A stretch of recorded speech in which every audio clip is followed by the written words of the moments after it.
Dans une vidéo précédente, je t'ai parlé des agrafas, les paroles extra-canoniques de Jésus. Si tu ne l'as pas vue, je te la recommande pour mieux comprendre le contexte. Je rappellerai ici simplement les points les plus importants. Les agrafas sont toutes les paroles de Jésus attribuées à Jésus qui ne figurent pas dans les 4 évangiles canoniques que nous avons, Matthieu, Marc, Luc et Jean.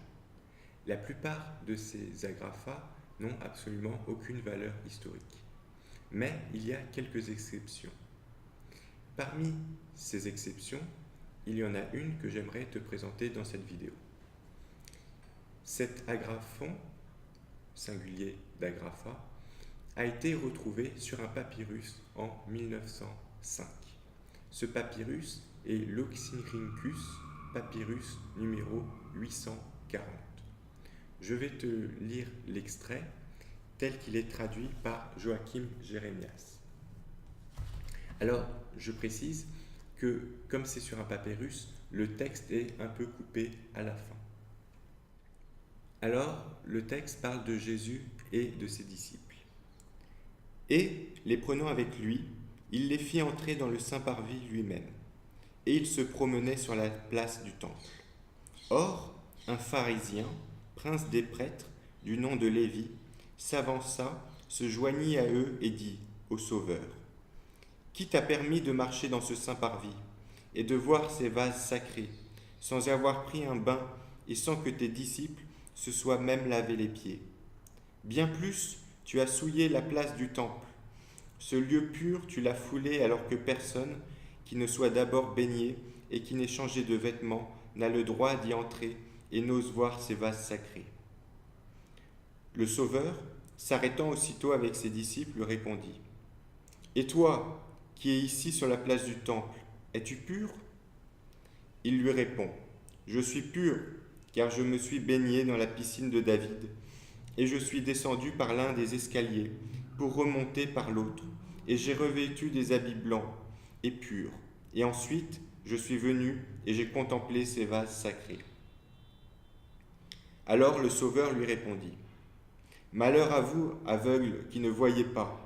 Tu t'es lavé dans ces eaux déversées, où il y a nuit et jour des chiens et des porcs, et après avoir pris un bain, tu as nettoyé cette peau du dehors, cette peau que les courtisanes et les joueuses de flûte, elles aussi, oignent, lavent, nettoient et parent, pour exciter la convoitise des hommes, tandis qu'au-dedans, elles sont remplies de scorpions et de toutes sortes de méchancetés.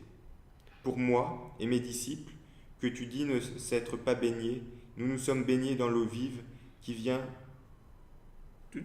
Et le papyrus est coupé à cet endroit. Bien qu'il s'agisse là d'une découverte importante, on a très vite mis ce papyrus de côté, car on estimait que le récit qu'il contenait n'avait aucune valeur historique et qu'il y avait de nombreux anachronismes qui empêchaient de l'attribuer à Jésus. Mais il se trouve qu'un certain nombre de découvertes historiques effectuées au XXe siècle ont montré que ce qu'on considérait comme des erreurs, en fait, ne l'était pas.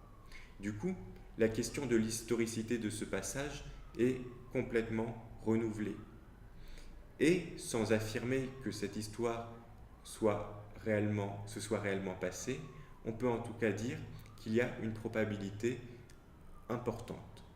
L'enseignement contenu dans ce passage correspond assez bien à ce que nous avons dans les évangiles, et on voit ici que Jésus insiste en fait sur l'importance de la pureté intérieure par rapport à la pureté rituelle que l'on pouvait trouver sous l'ancienne alliance. Si tu as des remarques, tu peux me laisser un commentaire. Si tu as des questions, je t'invite plutôt à me contacter directement via mon blog ou ma page Facebook. Et moi je te dis à bientôt pour une prochaine vidéo.